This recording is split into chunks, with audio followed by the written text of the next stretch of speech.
something like really, really ridiculously stretched out like that. It's just like, it's the kind of movie that's so bad, you know that everybody making it knew it was really, really bad, and they were really just like, kind of like, what am I doing here? Like, really phoning it in, but also in this kind of, like, self-disgust kind of mindset. There's this, okay, one of the biggest issues, which is, it's just such poor writing. It's just like, how could you go through the entire process of making a film without noticing this? Of writing a script, and going through all this crap, and never having noticed this. Sean Astin's character is named Matt Foster. And for some reason, even though it's his fiance, it's very specific that these two people are not, he's not married to this chick. They are not married yet. The whole point is that he's trying to win Stacy Keach over so that he gives, his approval of marrying his daughter. Her name is Meg Foster. Both of their last names is Foster. Matt Foster and Meg Foster, even though they're not married. The whole point is that they're not married, that they're getting married or in the process of getting engaged. So there's a point at which it seems like Sean Astin never realized this until they did this scene. The terrorists have already taken over the whole resort and are in the little resort restaurant, in which Stacy Keach and the broad that's in it, that's playing Meg, they're hanging out there, and the terrorists are there, and Bruce Campbell's there.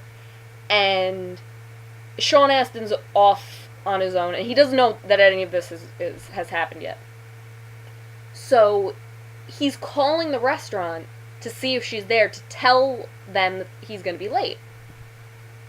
So, he calls the restaurant, and Bruce Campbell answers, because of course, the leader of the terrorist group is going to be the one answering the fucking phones when they take over the place. He obviously didn't know how to delegate. So, he answers the phone, and they go through, like, Bruce Campbell's acting like, oh, yeah, I'm the guy from the restaurant. Even though, like, Sean Astin works there. He would definitely know the guy who friggin' answers the phone in the restaurant.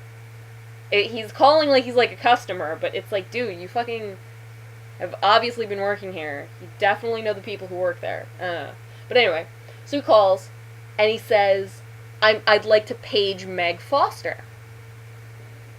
And Bruce Campbell's like, well, who should I say is calling? And he goes, Matt's fine, just Matt. And you see the look come over Sean Astin's face of, oh shit, both of these characters have the last name Foster.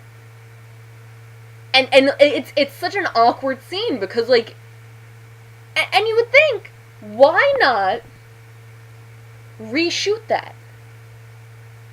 So that you don't see him realizing this. Because it's really fucking obvious. It's, like, really painfully obvious that it makes the whole thing very, very awkward. So anyway, obviously what happened... I don't want to ruin the movie for you guys or anything, but yeah, you have to see this. It's just so absurd. And I don't know if you guys, obviously you noticed, that this, for the younger viewers, is something called a VHS tape. This is, like, serious, like, old school VHS tape that I bought for, I think, $2, at Blockbuster.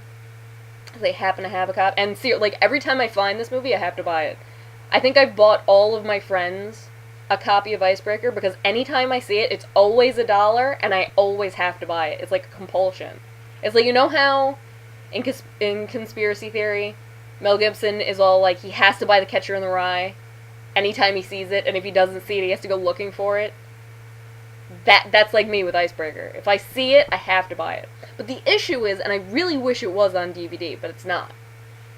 Even though, I mean, you can get Time Chasers on DVD in one of the Mystery Science Theater, packs of 4 things. Like, the volumes. But I was in a dollar store, and you know how sometimes, the slightly better dollar stores will have dollar DVDs? they had a fucking copy of Time Chasers, and that too, I had to buy one for like everybody that I knew, just to be like, holy shit, look, it's a DVD of Time Chasers. It was like in an envelope. It was like the cheapest shit you could possibly find, and obviously it was in fucking dollar store. But I love shit like that. This is just brilliant to me. One important point that I want to make, that I kind of want to close on, is, Bruce Campbell. We all love Bruce. Who doesn't? And this is so. It was just a great little, part, because he was like this dying, like, terrorist, and I'm like a bad guy, but I'm dying, and he does like this weird, like, soliloquy at one point where he's like he goes on this like thing about how like why things are like they are, and how the real bad guys are the normal ones wearing business suits and paying you a compliment. Some weird bullshit like that didn't really make any sense, but was obviously David Giancola's attempt at sounding profound. But Bruce does movies like this. And the more important point is that this was the last movie Sean Astin did before he got Lord of the Rings. This is where his career was. This is where his career was before he got Lord of the Rings. This was what shape it was in.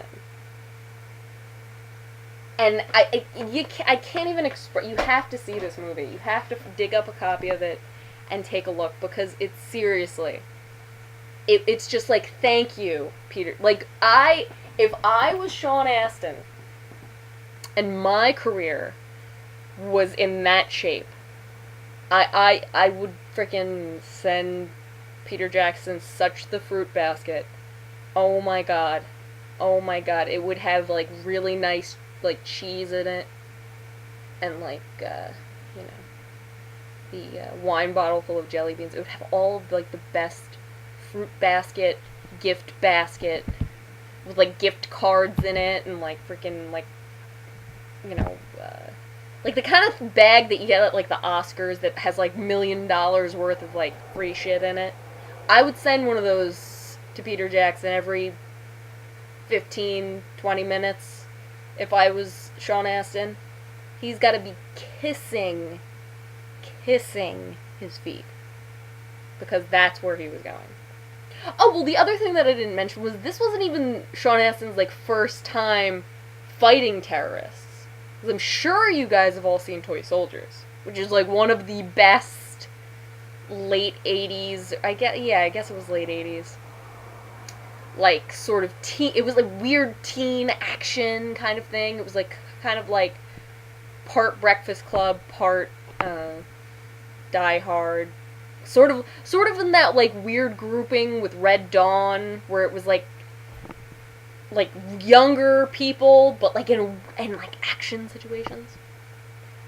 And, I mean, that movie, I like, legitimately like that. I mean, it's also very absurd, but it's not this level of absurd, and Will Wheaton's in it, and Will Wheaton. And everybody's in that fucking, like, Jerry Orbach's in that movie, fucking, Brody from Indiana Jones, that guy, I never remember his name, Lou Goss Jr., like, everybody's in that one, so, can't not love. But this one, like, I can't even express. You have to see this movie. Icebreaker. I think it was 1999 it came out. 2000. Watch it. Serious. Worst movie.